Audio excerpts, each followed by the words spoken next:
નમસ્કાર મિત્રો, તો સ્વાગત છે તમારું દેવ ન્યૂઝ ગુજરાતીમાં। તો મિત્રો, વડોદરા જિલ્લાના સાવલી તાલુકાના પોઈચા મહીસાગર નદીના કિનારે ગાંધીનગરથી ફ્લાઇંગ સ્ક્વોડ રેડ કરવામાં આવી।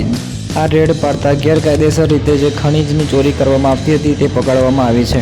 ઘણા બધા દિવસોથી વડોદરા જિલ્લાની અંદર ખાણ ખનીજની ચોરી ગેરકાયદેસર રીતે થઈ રહી હતી, પરંતુ કોઈ કાર્યવાહી હાથ ધરવામાં આવતી નહોતી। પરંતુ આજરોજ ગાંધીનગરથી ડાયરેક્ટ સ્ક્વોડ આવીને તેની રેડ પાડવામાં આવી છે અને વડોદરા પ્રશાસનને તેની જાણ ન હોવાથી તેઓએ આ ખાણ ખનીજની ચોરીને પકડી પાડી છે। ગાંધીનગરથી ટીમ આવી જેઓએ ડ્રોન વડે આ ચોરીને પકડી હતી અને ત્યારબાદ તેઓએ કાર્યવાહી હાથ ધરી હતી। સમગ્ર ઘટનાનો ડ્રોન વ્યૂ અહીંયા વિડીયોમાં તમે જોઈ શકો છો મિત્રો, જે દર્શાવવામાં આવ્યો છે।